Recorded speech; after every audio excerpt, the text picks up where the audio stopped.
नमस्कार साथियों, आप सभी का स्वागत है हमारे इस YouTube चैनल की स्वास्तिक नर्सिंग के अंदर। ठीक है, बात हम करेंगे एक बहुत ही शानदार से सेशन की। पीडियाट्रिक की अपनी ये सेकंड क्लास रहेगी। ठीक है, पीजी एग्जाम के लिए हम मेनली इसको पर्पस करके चल रहे हैं और ये सेकंड क्लास रहेगी अपने इस पीडियाट्रिक सब्जेक्ट की। ठीक है, जिसके अंदर कल ये सबसे ज़्यादा मजा आने वाला कल आपको, क्योंकि कल हम इसमें MCQ सेशन की बात करेंगे। आज 2 वीडियो आएंगे आपके सामने और कल इसमें हम MCQ की बात करेंगे। ठीक है, क्लास शुरू करने से पहले एक बात है कि क्या फर्क पड़ता है कि लोग तुम्हारे बारे में क्या सोचते हैं। ठीक है, ये वो नहीं है कि उसमें मोटिवेशन बोल रहा हूँ, मैं आपको सिंपल सा बता रहा हूँ। अपना एक ही फंडा है यार, 2 महीना और कंप्लीट नर्सिंग सिलेबस। अभी कैसे होगा क्या होगा वो मैं भी नहीं जानता। ठीक है, क्यों नहीं जानता मैं, क्योंकि किसी ने क्या बोला था कि तुम चलने का हौसला तो करो, दिशाएं बहुत है और कांटों की फिक्र मत करो, क्योंकि तुम्हारे साथ दुआएं बहुत है। तो हमारे साथ भी दुआएं बहुत है, आपके साथ भी दुआएं बहुत है। आपको सिर्फ कभी जिंदगी में ये मत देखना कि कोई चीज़ क्या बड़ी है, कोई चीज़ क्या छोटी है, मैं कहाँ से कुछ कर रहा हूँ, वो बड़ी संस्था है या छोटी संस्था है। हमेशा एक आदमी छोटे से बड़ा बनता है। ठीक है, और हमेशा ये चीज़ ध्यान देना, आपने एक बड़ा अंतर, मैं क्लास शुरू करने से पहले बोल रहा हूँ, 2-3 मिनट का टाइम आपके सामने ले रहा हूँ मैं। सिंपल सा एक ही चीज़ है यार, अगर कोई 10 करोड़ वाला आदमी है ना, जिसकी अगर साल की कमाई 10 करोड़ है, तो वो आपको ध्यान दे देना फिक्स है 100%। अगर आप उसके मेहमान हो तो आपको वो अपने 10 मिनट आपको कीमती देगा। कितना मिनट देगा? खाली आपको ज़िंदगी के 10 मिनट आपको उस दिन के देगा कि हाँ जी आइए बैठिए, कैसे क्या हो। फिर अपने वो जो सर्वेंट होगा, जो भी उसका जो नौकर वगैरह होगा, मेनली मैं सबका नहीं बोल रहा बट मेनली यही होता है, सर्वेंट को बोलेगा कि अपने खास है, रिलेटिव है, इनको चाय पानी पिला देना। ठीक है, ये आदमी बोल रहा है जिसकी 10 करोड़ कमाई है साल की, और एक ऐसा आदमी जिसकी कमाई मान लीजिए 2 से 7 लाख है साल की, उस आदमी के आप जब घर पे जाओगे ना, तो ये सोच लो वो आदमी अपने 2 से 3 घंटे, और हो सकता है पूरा दिन आपके साथ में आपकी सेवा के अंदर लगा दे। और ये मिडिल क्लास के अंदर आपने देखा भी होगा, मेनली मिडिल क्लास के अंदर। और गरीब की तो बात मैं क्या बोलूँ, गरीबों का दिल बहुत बड़ा होता है। वो क्या करते हैं कि अपने खुद का खाने का सामान आपके ऊपर न्यौछावर कर देते हैं। अगर आप उसके मेहमान हो और आप उनके घर पे गए, वो ऐसा नहीं बोलेंगे मेरे पास में नहीं है, जो चीज़ है वो अपने लिए लाए, अपने बच्चों के लिए लाए, वो भी आपको खिलाएंगे। तो सोच लो, हमेशा ज़िंदगी में ज़्यादा बड़ों के पीछे भागते हो और आपको मिलना कुछ नहीं है। इसीलिए जीवन में जितना हो सके आप उस प्यार को, उतने ज्ञान को अर्जित करना चाहिए जिस जगह पे आपको बहुत अच्छा मिल रहा है। ठीक है, क्योंकि अभी तो जीत बाकी है, कहीं जीत बाकी है, कहीं हार बाकी है। ज़िंदगी यही सार बाकी है।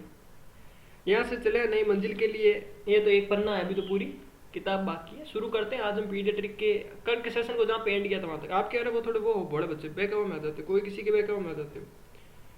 ठीक है, जहाँ से भी मिल रहा है लेते चले। और कल की क्लास बहुत ज़्यादा इंपॉर्टेंट होने वाला है, क्योंकि कल हम पीडियाट्रिक के लगभग मैं बता नहीं सकता आपको, कल की 2-3 क्लास आएगी जिसके अंदर हम पीडियाट्रिक का बेसिक से अराउंड 300 प्लस क्वेश्चन, चलो बोल दिया तो कहीं से भी क्वेश्चन लाएंगे। 300 प्लस क्वेश्चन, जो कि आपके इंट्रोडक्शन से, आपके ग्रोथ एंड डेवलपमेंट से, आपके माइलस्टोन से, आपके रिफ्लेक्सेस से, आपके जो होता है ना कि भाई कौन सा बच्चा कब उठता है, कब बैठता है, मतलब कि कब सिटिंग में सपोर्ट, कब स्टैंडिंग, वो सारा जो भी उसका है वहाँ से, और टोटल ग्रोथ एंड डेवलपमेंट में क्या डबल कब ट्रिपल, ठीक है, सारे क्वेश्चन वहाँ से हम मेजर करेंगे। लगभग 300 क्वेश्चन की जो मेनली क्लास रहेगी।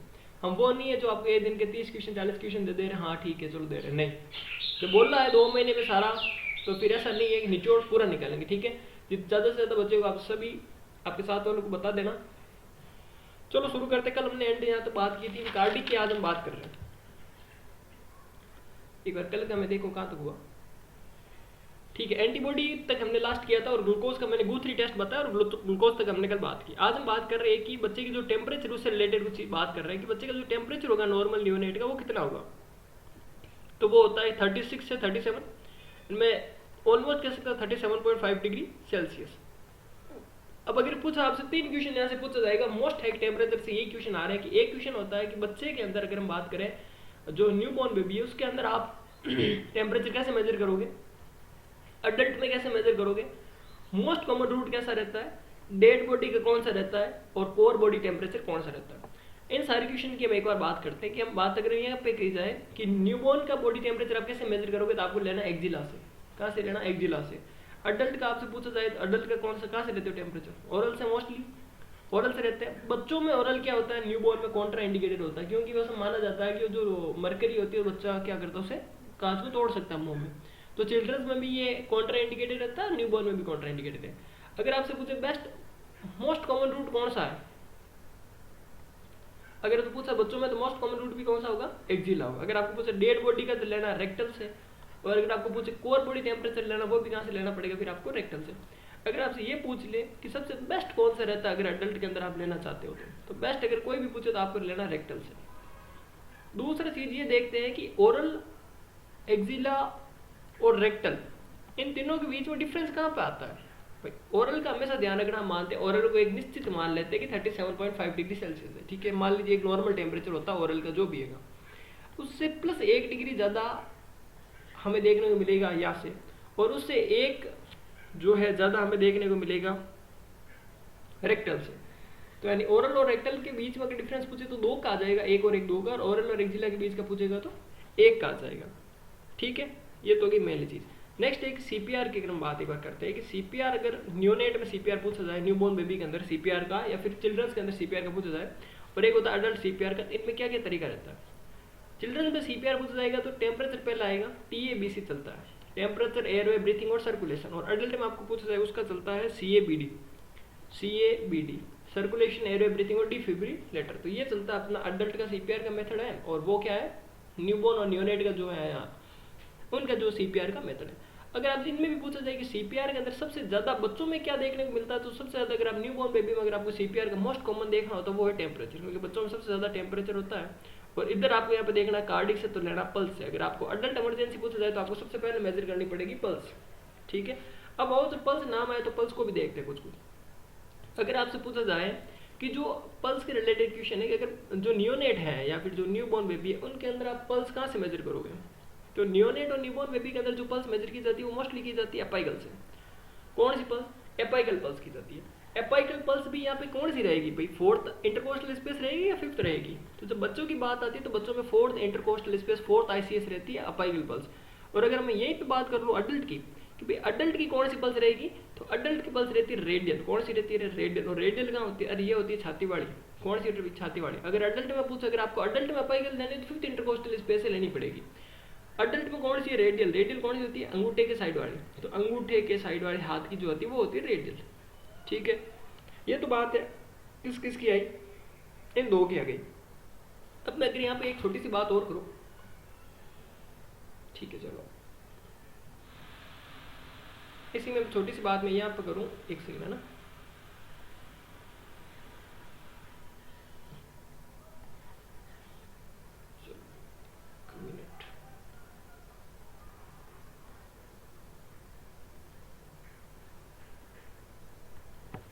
अगली पल्स है, ये जो पल्स जो है वो न्यूबॉर्न के अंदर अगर बात करें, न्यूबॉर्न में नॉर्मल पल्स कितनी, अडल्ट में कितनी होती है, अडल्ट में होती है 72 पल्स।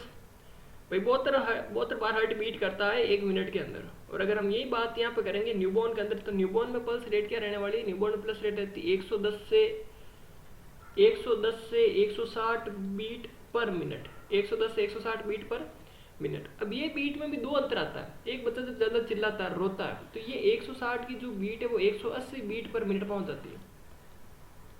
कितनी बीट हार्ट बीट होगी बच्चों की, तो 180 बीट पर मिनट अगर बच्चा जब रोएगा तो। और अगर जब बच्चा गहरी नींद में सो जाए, स्लीप अगर कर ले, तो ध्यान देना स्लीप में हमेशा कार्डियक एक्टिविटी कम हो जाती है, तो लगभग हम कहते हैं 90 तक आ सकती है, 90 बीट पर मिनट स्लीप की कंडीशन के अंदर आ सकती है। जो अपनी पल्स होती है वो पल्स के अंदर एक वर्ड होता है जिसे हम कहते हैं cardia. You all know what is the meaning of the cardia, that is tachycardia and the TACHY tachycardia, और second one is the bradycardia। second one कौन सा, bradycardia। T से मतलब होता है तेज, कभी भी भूलोगे नहीं, T से मतलब क्या होगा, तेज। तो जब ये तेज होगा तो यानी कि हार्ट रेट यहाँ पे बढ़ना, increase heart rate that known as tachycardia. और B से फिर जब ये तेज है तो ये ऑटोमेटिकली कम हो गई, तो decrease heart rate that known as bradycardia, ठीक है। T से तेज, तेज से tachycardia, increase heart rate tachycardia. अब मुझे बता दो इसमें बच्चों में टैकीकार्डिया कब बोलते हैं। इसमें हम 3 कंडीशन लेते हैं, पहला मैं लेता हूँ न्यूबॉर्न, सेकंड न्यूबॉर्न लेता हूँ, दूसरा होता है अपना चिल्ड्रंस, और तीसरा होता है अडल्ट। अगर मैं 3 कंडीशन लूँ तो मैं कहता हूँ न्यूबॉर्न की जो हार्ट बीट हो सकती है, अगर बढ़ेगी तो 200 बीट जा सकती है, 200 बीट पर मिनट जा सकती है। स्लिप है, स्लिप हो गई। फिर अपने ब्रेडिकार्डिया देखिए। अब देखो ब्रेडिकार्डिया की बात करते हैं। तो न्यूबॉर्न जब है तो उसका मैंने बता दिया आपको 200 बीट पर मिनट है। तो चिल्ड्रंस होगा तो चिल्ड्रंस में मान के चलो कि लगभग 150 बीट पर मिनट। और अडल्ट की जब मैंने बोला 72 होती है तो अडल्ट में मान लेते हैं 100 बीट पर मिनट। कोई कोई बुक होती है जो इसमें 200 की जगह 250 भी रेफर करती है, पर अपना मान लेते हैं ऐसा इजी रहेगा 100, 150 और 200। अगर हम बात करें ब्रेडिकार्डिया की, यानी कम कब होगा, तो इन तीनों कंडीशन को वापस ले लेते हैं, न्यूबॉर्न और चिल्ड्रंस और यहाँ पे अडल्ट। ठीक है, तो इनको जब हम लेते हैं यहाँ पे, तो मैं बोलता हूँ न्यू बॉर्न का जो होता है, इसको अडल्ट को मान लो 60, इसको मान लो 70 और इसको मान लो 80 बीट पर मिनट। और इसमें बीट पर मिनट और ये भी बीट पर मिनट। तो ये जो अराउंड ये मानना किसी किसी बुक में 90 बीट माना जाता है। अगर आप 90 करना चाहिए 90 कर सकते हैं, वरना 80 बीट तो आपको करने ही न्यू बॉर्न में। इसे बोलते हैं ब्रेडिकार्डिया। एक ड्रग होती है जिसका नाम होता है digoxin, you all know digoxin. अब देखो डी से क्या होता है, डिक्रीज। डी से मतलब होता है डिक्रीज, यानी कि ये हार्ट रेट को क्या करती है, कम। यानी कि डिजोक्सिन ड्रग क्या करवाती है, आपकी ब्रेडिकार्डिया करवाती है। तो जब ब्रेडिकार्डिया हो जाए, तो ब्रेडिकार्डिया अगर आपको करवाना हो तो आपको कौन सी ड्रग देनी है, डिजोक्सिन देनी है, दैट कॉज ब्रेडिकार्डिया। ठीक है, और अब हम बात करते हैं इनकी, ये तो होगी यहाँ तक। अब है रेस्पिरेशन रेट। क्या है, रेस्पिरेशन रेट।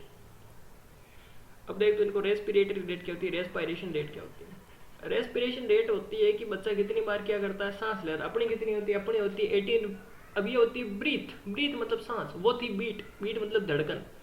18 ब्रीथ पर मिनट, यानी 1 मिनट में कितनी बार। अडल्ट का ये है, अडल्ट का सीन है। हम जैसे लोग क्या करते हैं, 1 मिनट में 18 बार क्या करते हैं, सांस लेते हैं, ब्रीथ लेते हैं। अगर हम यही बात करें, चलो अगर हम यही बात करें चिल्ड्रंस के अंदर, न्यूबॉर्न्स के अंदर, देखो नाम बार बार चिल्ड्रंस आ रहा, बात हम पीडियाट्रिक की करें तो बात ऑटोमेटिकली है, जाहिर सी बात है, कोई बच्चा तो यहाँ पे है नहीं, तो हम बात किसकी कर रहे हैं, न्यूबॉर्न की बात करें। अगर मैं न्यूबॉर्न की बात करूं तो न्यूबॉर्न के अंदर रेस्पिरेशन रेट जो होती है वो कितनी रहेगी, वो रहती है 30 बीट से लेकर के 30 से 60 बीट। कितनी रहेगी, 30 से 60 बीट पर मिनट रहती है। अगर हम एवरेज की बात करें तो एवरेज इसका रहेगा 40 ब्रीथ, ब्रीथ है ना, 40 ब्रीथ पर मिनट। सांस कितनी बार लेता है बच्चा, 40 बार 60 सांस लेता है। तो नॉर्मल ब्रीथिंग पैटर्न क्या रहेगा इसका, ये रह जाता है। ठीक है, अब अगर हम बात करें यहाँ पे कि वापस अब टेकी, अब इसमें बोलते हैं पिनिया। क्या बोलते हैं इसमें, पिनिया, PNEA, टेकीपिनिया और ब्रेडीपिनिया। तो बढ़ना सांस मतलब श्वसन दर का बढ़ना टेकीपिनिया, और कम होना ब्रेडीपिनिया। बढ़ेगी तो कितनी बढ़ेगी, 60 से ज्यादा मान लो 90, और कम होगी तो कितनी होगी, 30 से कम हो जाएगी। ठीक है, ये सारा मैटर है यहाँ तक। अगर हम सेकंड चीज और देखें कि बच्चों का जो रेस्पिरेशन पैटर्न कैसा रहता है, तो बच्चे का जो रेस्पिरेशन पैटर्न होता है वो होता है नॉर्मल, पीरियोडिक रहता है, सेलो रहता है। ठीक है, नॉर्मल रहता है, पीरियोडिक रहता है, सेलो रहता है, इररेगुलर रहता है। कैसा रहता है, इररेगुलर रहता है। साथ में साथ थोरेको यानी थोरेसिक और एब्डोमिन यानी पेट, थोरेको एब्डोमिन रहता है, जिसमें किसी भी प्रकार की कोई भी ग्रंटिंग की, कोई खरखर की या कोई रिट्रैक्शन की, किसी भी प्रकार के अवरोध की, बाधा की आवाज हमें नहीं आती। उसे कहते हैं नॉर्मल रेस्पिरेशन। नॉर्मल रेस्पिरेशन कैसा होता है, नॉर्मल यानी कि एकदम नॉर्मल चलेगा, साथ साथ में पीरियोडिक चलता है, साथ साथ में सेलो, गहरा, irregular, थोरेको abdomen, without grunting and retraction. किसी भी प्रकार की ग्रंटिंग यानी कि किसी भी प्रकार की खरखर की आवाज या किसी प्रकार की रिट्रैक्शन की आवाज आपको देखने को नहीं मिलती। ये नॉर्मल क्या रहता है, रेस्पिरेशन पैटर्न रहता है। क्वेश्चन आपसे पूछेगा कि इनमें से कौन सा एबनॉर्मल रेस्पिरेशन है बच्चे का, इररेगुलर है, तो आप लिख दोगे यार इररेगुलर मतलब गलत हो सकता है। नहीं, इररेगुलर पैटर्न तो रहता है, थोरेको एब्डोमेन भी रहता है, ग्रंटिंग भी रहती है, रिट्रैक्शन भी रहता है, सारा ये सब, सॉरी रिट्रैक्शन और ग्रंटिंग नहीं रहती, बाकी ये सारा कुछ रहता है। ये नॉर्मल रेस्पिरेशन से आ गई। बात करके ब्लड प्रेशर की, अडल्ट का ब्लड प्रेशर कितना रहता है, 120/80। 120 होती है अपनी सिस्टोलिक बीपी और 80 होती है अपनी डायस्टोलिक बीपी। ये तो अडल्ट का पैटर्न है मान ला। अगर बात करें न्यूबॉर्न के पैटर्न की, तो न्यूबॉर्न का जो पैटर्न रहता है वो रहता है 60/40, 60/60/40। 60/40 क्या है, बच्चे का जो प्रेशर है वो रहता है यहाँ पे। ठीक है, mmHg आएगा यहाँ पे, ये तो बताइए mmHg। 60 जो सिस्टोलिक बीपी और 40 जो है डायस्टोलिक बीपी है। अगर यहीं पे बात हम बीपी से रिलेटेड आता है बीपी कफ। बीपी कफ का सिंपल सा पैटर्न है, कुछ नहीं है याद करने का, कि सबसे पहले आप यहाँ पे लिख दो इन्फेंट, चाइल्ड, और उसके बाद में एक लिख दो न्यूबॉर्न, इन्फेंट, चाइल्ड और अडल्ट। तो इसमें होता है 2.5 सेंटीमीटर, फिर 5 कर दो इसका डबल, फिर 7.5, फिर 13 से 14 सेंटीमीटर। ये सारा पैटर्न रहता है किसका, बीपी कफ का, जो आप बात है बीपी कफ हो। अगर आगे हम बात करें, बच्चे के अंदर हीमोग्लोबिन लेवल छूट गया था। हीमोग्लोबिन लेवल कितना होता है, 18 से लेकर के 20% हीमोग्लोबिन रहता है। और you know haemoglobin is a respiratory pigment. कौन सा पिगमेंट है हीमोग्लोबिन, रेस्पिरेटरी पिगमेंट है, यानी कि जो आपकी ऑक्सीजन को क्या करता है, ट्रैप करता है। एक हीमोग्लोबिन का मॉलिक्यूल आपके 4 O2 के मॉलिक्यूल को क्या करता है, पकड़ करके रखता है। ये सारा मामला यहाँ तक का। आगे अगर हम बात करें O2 तो ये आपका हो गया। अगला हम बात करें कि बोन कितनी होती है बच्चों में, हड्डियाँ। हड्डियों की बात करें अडल्ट में कितनी होती है, अडल्ट में होती है भाई 206 और चिल्ड्रंस में होती है आपकी लगभग 300। अगर बच्चों में मसल्स की बात करें, अडल्ट में मसल्स होती है 669 और अगर बच्चों में मसल्स की बात करें चिल्ड्रंस या न्यू बॉर्न में, तो न्यू बॉर्न में मसल्स रहती है 650। ठीक है। अगर बात करें और भी कुछ आगे चल के इनकी कि भाई बोन कितनी रहती है अपने स्कल्स बोन, अडल्ट में रहती है 8, ये 8 तो रहती है अडल्ट में। और अगर न्यू बॉर्न की बात करें, न्यू बॉर्न में रहती है 5। NB मतलब NB का मतलब समझ जाना, न्यू बॉर्न है। 5 कौन कौन सी रहती है न्यू बॉर्न के अंदर, हम उसकी बात अगर हम यहाँ पे देखें तो सबसे पहले हम जानते हैं कि अगर मैं एक और खोपड़ी का चित्र बना दूँ, ये ऐसा बनता है। हालांकि चित्रकला मेरी थोड़ी वो है, आनंद लेना बात का। ये जो बोन है यहाँ पे 2 बोन है, फ्रंटल, फिर पेराइटल, फिर ओसिपिटल। तो अब ये कितनी होगी, 2 2 4 1 5, तो 2 फ्रंटल, 2 पेराइटल और 1 ओसिपिटल। तो ये 5 तो अपनी बोन रह गई बेटे किसी न्यू बोन की, है ना। अडल्ट में क्या होता है, 1 इथेमोइड, 2 टेम्पोरल और 1 स्पिनोइड, तो 3 बोन और जुड़ गई। तो अडल्ट में हो गई 8 और अगर न्यू बोन की पूछे तो आपको 5। अगर वो यही से एक छोटा सा टॉपिक और उठा लेते हैं, चलो इसी डायग्राम से उठा लेते हैं, तो एक चित्र को देखते हैं। चलो आप पहले एक बार देखते हैं, फिर आप खुद बता देना। करो चलो ये फ्रंटल और पेराइटल या ओसिपिटल। अब आपसे पूछा जाएगा अगर कि बताओ भाई इसमें कौन कौन से क्या कुछ होते हैं, सूचर कौन से और फ्रंटेनल कौन से, ठीक है। तो जब भी ऐसी कुछ बातें आती है सूचर और फ्रंटेनल की, हमें ये ध्यान रखना कि यहाँ पे 2 कुछ एक स्ट्रक्चर है, 2 स्ट्रक्चर होती है। एक जो स्ट्रक्चर आपकी रहेगी ये कर दो, ठीक है, ये आपकी कर लो। आपसे पूछा जाएगा कि सूचर कौन से होते हैं, फ्रंटेनल कितने होते हैं। तो सूचर कौन से होते हैं, एक होता है, 4 सूचर यहाँ पे देखने को मिलते हैं। इसको डिटेल में देखना होगा यहाँ पे, हालांकि टॉपिक तो आगे का, बट आओ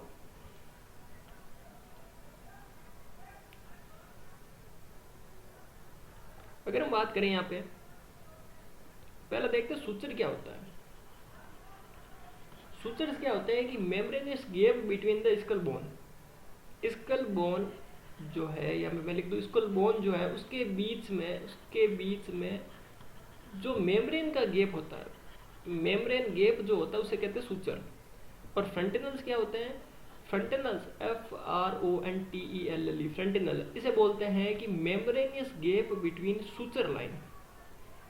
अगर आपको बोले इन सूचर लाइन के बीच के गैप को क्या कहते हैं, तो फ्रंटेनल कहते हैं। अगर स्कल बोन के बीच के गैप को क्या कहते हैं, वो कहते हैं सूचर। अब सूचर कितने होते हैं, सूचर होते हैं लगभग 4 होते। कितने हैं, नंबर पे पूछो कितने होते हैं, नंबर में होते हैं 6, और टाइप में पूछो कितने होते हैं, तो टाइप में होते हैं 4। फ्रंटेनल कितने होते हैं, बहुत होते हैं, मोस्टली होते तो लगभग 6 समथिंग है। और बात करें मेन कितने होते हैं, तो 2 मेन हमें देखने को मिलते हैं। अब हम मेन की बात करें, इनको भी बात करें, एक बार लपेटता हूँ इनको तो करो। अगर मैं इस खोपड़ी के यहाँ पे चित्र बनाऊँ मैं इसका, कि ये जो है आपकी स्कल्स रहेगी बच्चे की, ठीक है, ये आओ चलो, ये कौन सी बोन है, फ्रंटल है, ये फ्रंटल है। तो फ्रंटल, ये पेराइटल और ये आपका रहेगा ओसिपिटल। तो यहाँ पे देखो एक चीज कि ये जो आपका फ्रंटल और फ्रंटल है, इन 2 के बीच में जो सूचर है, उस सूचर का नाम होता है फ्रंटल सूचर। क्या रहता है, तो ये आपका जो सूचर है फ्रंटल और फ्रंटल के बीच का, तो इसका नाम मैंने दे दिया आपका फ्रंटल सूचर। यहाँ पे मैं इसको लिख देता हूँ फ्रंटल सूचर। आपका जो पेराइटल, ये देखो नेक्स्ट आपका ये रहेगा सूचर, ये वाला फ्रंटल और पेराइटल के बीच का, ये भी फ्रंटल और पेराइटल। तो ये था अपना एक। अब फ्रंटल और पेराइटल के बीच के सूचर को हम कहते हैं यहाँ पे कोरोनल सूचर। कौन सा सूचर, कोरोनल सूचर। किसके बीच में है, ये फ्रंटल और पेराइटल के बीच में। और ये कितने होते हैं, नंबर में 2। एक सूचर रहता है अपने ये वाला, 2 और एक कितने हो गए, 3। अब देखना एक ये सूचर रहता है, ये इसको अलग पेयर करना है, ब्लैक से डिनोट करते हैं। ये देखो ये 2, यानी कि पेराइटल और पेराइटल 2 के बीच में रहता है। देखो 2 मतलब P और P, 2 पेरेंट्स, 2 पापा का बनते बेटा, जब ये हो जाए क्या, ऐसे जी ए ऐसा गए। तो इसलिए इसे क्या बोलते हैं, सजाइटल सूचर। कौन सा suture, sagittal suture. Sagittal suture कितने हैं भाई, 2 पेराइटल के बीच के बाद 1, तो 2 1 3 1 4। अब बच्चा देखो ये पैराइटल और ओसिपिटल के बीच का सूत्र, तो दो हो गए ये पैराइटल और ओसिपिटल के बीच का सूत्र, तो इन्हें हम बोलते हैं कौन सा सूत्र, लंब लॉइड, कोई इसे लैम्बलॉइड कहते हैं, हम इसे लंबलॉइड सूत्र कहते हैं। तो ये कितने हो गए आपस में 2, तो टोटल सूत्र कितने हो गए 2, 2 4, एक 5 और एक 6, तो टोटल नंबर कितने हो गए सूत्र के 6। टाइप कितने हो गए 1 2 3 और 4, टाइप कितने हो गए 4। ये तो मामला यहाँ तक कंप्लीट है। अब दो स्ट्रक्चर आती है आपके सामने फ्रंटेनल की, तो एक फ्रंटेनल होता है आपका, एक फ्रंटेनल होता है आपके यहाँ पे आगे की साइड में, एक होता है आपके यहाँ पीछे की साइड में। अब पीछे देखो 1 2 3 और 4, मतलब कितने मिल रहे हैं 4 मिल रहे हैं, पीछे यहाँ पे 2 और 1 3। तो आप आगे वाले सूत्र को कहते हैं एंटीरियर फ्रंटेनल और पीछे वाले को कहते हैं पोस्टीरियर फ्रंटेनल। आगे वाला होता है वो होता है ब्रेगमा और पोस्टीरियर होता है लेम्डा। आगे जो ब्रेगमा होता है वो कौन सा शेप का, देखो शेप देखो, अगर ऐसा ऐसा ऐसा ऐसा ऐसी बन रही है ये क्रॉस स्ट्रक्चर, तो जो आगे वाला होता है एंटीरियर फ्रंटेनल उसे हम कहते हैं diamond shape, diamond MOND diamond. और जो पीछे वाला होता है उसमें देखो 2 ये और 1 ये, कितने हो गए 3, तो इसे हम बोलते हैं ट्राइंगुलर शेप। कौन सा शेप, ट्राइंगुलर शेप। पता चल गई। तो टोटल सूत्र कितने हो गए, नंबर में पूछे तो 6 और टाइप में पूछे तो 4, और फ्रंटेनल कितने हो गए 2, एंटीरियर और पोस्टीरियर, आगे और पीछे का। ठीक है, ये होगी अपनी क्या छोटी छोटी बातें। अब एक ऐसा टॉपिक यहाँ से तो क्वेश्चन 100% आएगा ही आएगा। इस टॉपिक को हम कहते हैं ये 100% यहाँ से मान के चलो एक क्वेश्चन यहाँ से देखने को मिलेगा।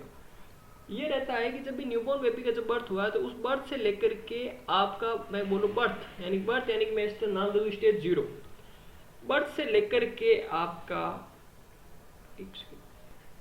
हाँ, तो अब हम बात करें यहाँ पे कि बर्थ से लेकर के जो बर्थ हो मैंने बोल दिया यहाँ पे 0 स्टेज, बर्थ से लेकर के 2 घंटे का जो समय रहेगा आपका 2 आवर का समय रहेगा।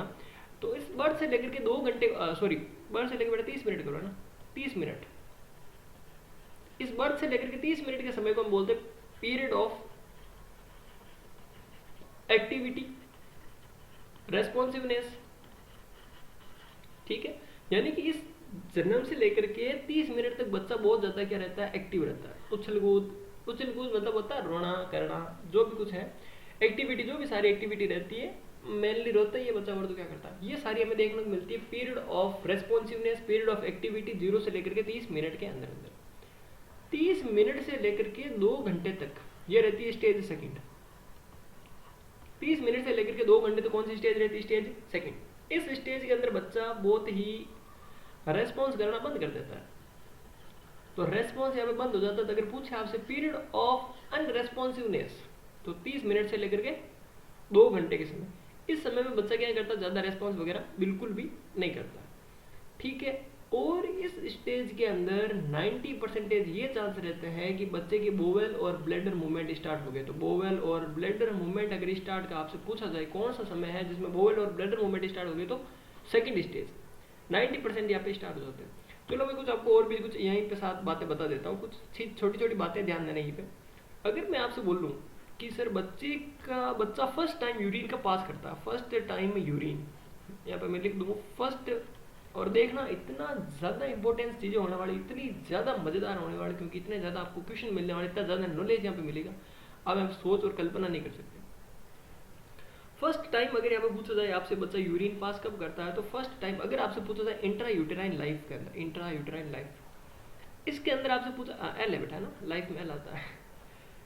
चलो, इंट्रा यूटेराइन लाइफ के अंदर बच्चा जो है फर्स्ट टाइम यूरिन पास करता है आपका 12 वीक पे, पर करता कितना है, 50 ml करता है। कितना ml करता है, 50 ml करता है। 12 वीक पे कितना करता है, 50 ml बच्चा अंदर यूरिन पास आउट करता है। अब मुझे एक चीज बता दो, तो ये तो मामला हो गया यहाँ का। अब बच्चा बाहर आएगा, बच्चा बाहर आया, सुनाई दे रही है आपको आवाज मोर की, हाँ, पर्यावरण की शुद्ध प्रकृति की हवा के अंदर पढ़ाते हुए। अब बच्चा जब बाहर आएगा फर्स्ट टाइम, यानी कि एक्स्ट्रा यूटेराइन लाइफ है, बच्चा बाहर आ गया, तो बच्चा बाहर आने के बाद जो मैंने आपको बोला यहाँ पर 90% ब्लैडर मूवमेंट स्टार्ट होते हैं, तो इस समय जो बच्चा यूरिन पास आउट करता है उसका अमाउंट कितना रहता है, बताओ बता दो, मजादार है। तो 60 ml यूरिन पास आउट करता है बच्चा बाहर आने के बाद। अंदर कितना करता है, 50 ml बाहर करता है, ठीक है, अंदर जो है पास आउट करता है। मुझे बताओ जो बच्चा पास करता है वो किसके मदद से करता है? किडनी। अरे कौन सी नी? किडनी। किडनी, वो किडनी के बारे में कुछ चीज़ देंगे। कौन सी नी? किडनी। किडनी जो है वो कहाँ से डेवलप होती है? Kidney are develop from mesoderm. कौन सी डर्म से? मीजोडर्म से। और होती कब है? 3 से लेकर के 4 वीक पे डेवलप होती है। किडनी के बारे में कहा जाता है, ध्यान देना, बहुत एक छोटी सी चीज़ है तो किडनी के बारे में कहा जाता है कि जो किडनी है वो एनाटॉमिकली जो मैच्योर होती है। एनाटॉमिकली मतलब क्या होता है भाई? एनाटॉमिकली मतलब होता है निर्माण उसका, बाहर से निर्माण, जैसे किडनी का ना बीन से पूरा निर्माण, अंदर की सारी संरचनाओं का निर्माण, ये जो होता है वो लगभग 2 साल के अंदर कंप्लीट होता है। कौन से साल में? 2 साल लग जाते किडनी को डेवलप होने में, सॉरी डेवलप क्या, मैच्योर होने में, एनाटॉमिकली परफेक्ट होने में। कब? जन्म के बाहर आने के बाद 2 साल बाद किडनी पूरी कहते हैं एनाटॉमिकली मैच्योर होती है। और जब अगर फिजियोलॉजिकली पूछे, फिजियोलॉजिकल मतलब फंक्शन, तो फंक्शन कब स्टार्ट करती किडनी? तो फंक्शन स्टार्ट करती थी 1 मंथ तक। तो यानी कि लगभग 1 मंथ तक किडनी अपने फंक्शन स्टार्ट नहीं करती, क्योंकि किडनी क्या रहती है? इनमेच्योर। तो जब ऐसी कंडीशन रहेगी तो मुझे एक बात होता है, तो बच्चा जो 60 ml यूरिन पास आउट करेगा बाहर आने के बाद में, तो 1 महीने तक किडनी क्या होती है? इनमेच्योर रहती है, तो यूरिन कंसंट्रेट नहीं हो पाता। क्या नहीं हो पाता? यूरिन कंसंट्रेट नहीं हो पाता। जब किडनी खराब है तो यूरिन कंसंट्रेट कैसा होगा?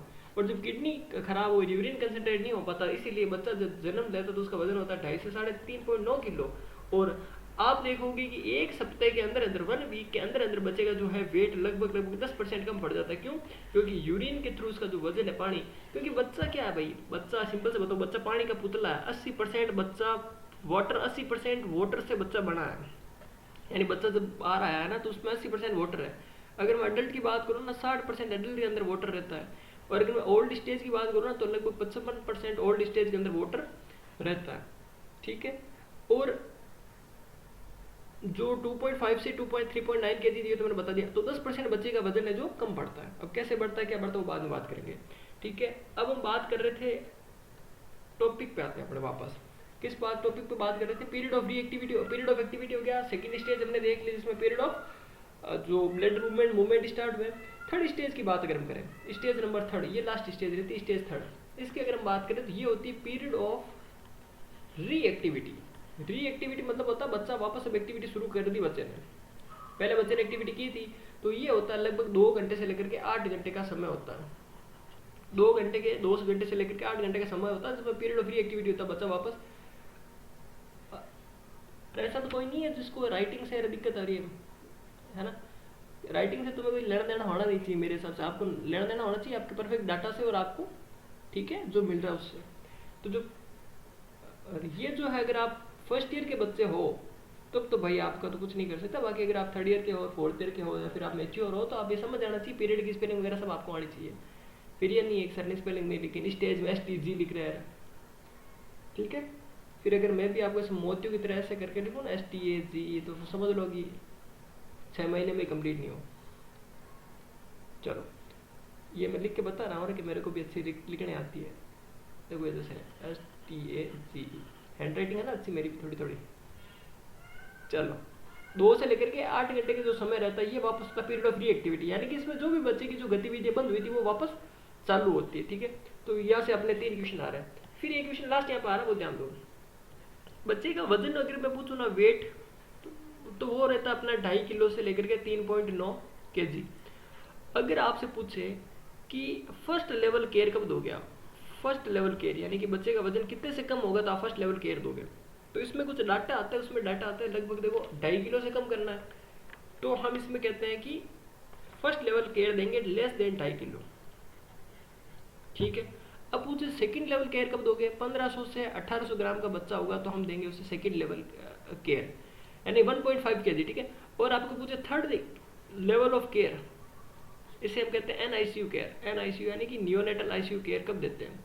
ये हम देते हैं जब बच्चे का वजन 1 किलो से, यानी 1000 ग्राम से 1500 ग्राम के बीच में होता है। तो 1000 ग्राम से 1500 ग्राम के बीच में हो गया तो third level care NICU care, और जब 1500 से 1800 हो गया तो सेकंड, और 2.5 से कम हो गया तो फर्स्ट केयर देते हैं। ठीक है। और लास्ट अगर मैं पे बात कर रहे हैं कुछ छोटी छोटी चीज़ों की, वो चीज़ रहती है टर्म किसे बोलते हैं, प्री टर्म किसे बोलते हैं, और आपका पोस्ट टर्म किसे बोलते हैं। टर्म बेबी किसे बोलेंगे, प्री टर्म किसे बोलेंगे, और पोस्ट टर्म किसे बोलेंगे।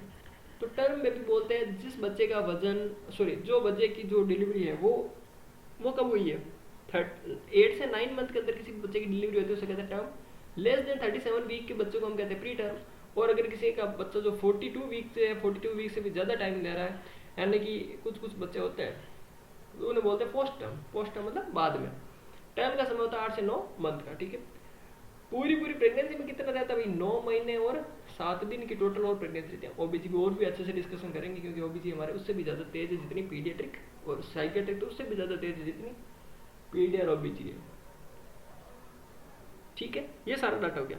एक आपको ये ध्यान रखना कि 20/20 का विजन बच्चे में कब डेवलप होता है, तो ये एक ध्यान रखना एक्स्ट्रा कि 20/20 का विजन डेवलप होता है कब, 3 से लेकर के 5 साल में, ठीक है। और एक और लास्ट क्वेश्चन कि अगर आप बच्चे का डेवलपमेंट देखना चाह रहे हो तो बच्चे के डेवलपमेंट देखने के कुछ टर्म्स होते हैं, उनमें टर्म्स का नाम लिख देता हूँ, वो ध्यान देना खाली। एक होता है DASII, एक होता है DDST, एक होता है TDSC। तो TDSC को बोलते हैं त्रिवेंद्रम डेवलपमेंट स्क्रीनिंग, 0 से 6 साल के बच्चे के लिए करते हैं त्रिवेंद्रम डेवलपमेंट स्क्रीनिंग। ये होता है DDST, मतलब होता है Denver development screening test, Denver development screening test, development screening test, development screening test. एक होता है DASI, development assessment scale for Indian infant, ये आई है, ठीक है ना, development assessment scale for Indian infant. और इसी के साथ ये अपना पूरा लेक्चर हो गया कंप्लीट।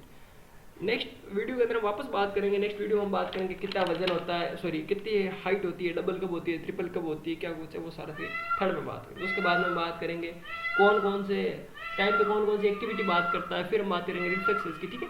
इसी के साथ थैंक यू। अगर आपको हमारी क्लास अच्छी लगती है और आप हमसे ज्वाइन भी होना चाहते हैं तो आप हमें मैसेज कर सकते हैं 9636591860, ये हमारे व्हाट्सएप नंबर, इन नंबर पर आप हमें व्हाट्सएप नंबर है, इस पर आप हमें क्या कर सकते हो, मैसेज कर सकते हो, ठीक है। Thank you. और हाँ, शानदार सा सेशन लेना वाला MCQ का, वो ज्वाइन करना मत भूलना, 350 प्लस MCQ पीडियाट्रिक के आप सोल्व करेंगे, ठीक है। Thank you.